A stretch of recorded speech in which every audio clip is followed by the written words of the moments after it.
In this video, we show you how easy it is to grow leeks for a massive harvest. We share our tips for growing the best leeks in pots in your garden, including why you need tinfoil to get the best flavour from your leeks.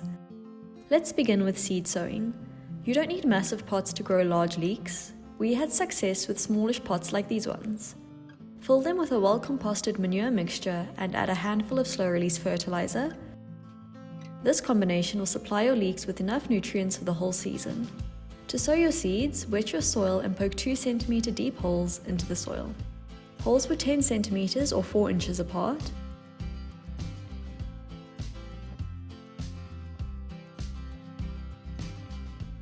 Sow 2 seeds per hole. If both germinate, you can thin one of them later. After sowing, cover your seeds and germination should start within a couple of weeks depending on the season. We started the leeks in the middle of winter, and so they were kept in a greenhouse until the last frost had passed. We initially used drip irrigation to water the seeds. Before we get to the rest of the video, if you are finding this tutorial helpful, then subscribe to our channel. Here at Epic Veg, we share videos packed full of tips and tricks to get the most out of your plants. We also share free ebooks and infographics with every video so you can build a collection of veggie guides. Your ebook for this video is linked in the description. Once spring arrived, the leeks were moved outside into the veggie garden. After a couple of months here, this is what they looked like. They received overhead sprinkler irrigation in the garden, but you can use whatever irrigation method works best for you. Leeks are generally cool season crops, and so you can likely start to harvest towards the end of spring if you started the seeds in winter. We waited until the stems grew nice and fat, and so we harvested them in the middle of the summer.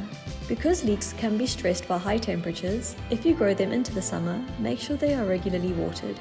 You can add a mulch to the soil surface to maintain moisture and cooler soil temperatures. A few weeks before you want to harvest your leeks, get your hands on some tinfoil. Leek flavour improves if you blanch the stems. An easy way to do this is to wrap a tinfoil collar around the stems.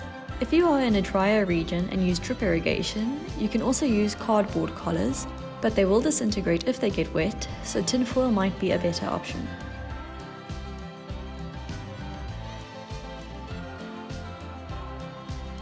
To harvest, it is best to not just yank the leeks by their stems because it can break them. If you grew your leeks in containers like ours, first loosen the soil before you pull out the leeks. If your leeks are in the ground, use a garden fork to lift the soil. Go in at a deep angle and lift, so you don't risk damaging the bases of your leeks. You can leave them in the ground to keep growing and remove them as you need to maintain freshness. Just beware of leeks in flower. When they grow flowers, the flavour will be less, so just make sure you harvest your leeks before any flowers appear. And that's that for our advice on growing leeks in pots. If you have any handy tips, please share them with us and our viewers in the comments. Remember your ebook before you go, and we will see you in the next video.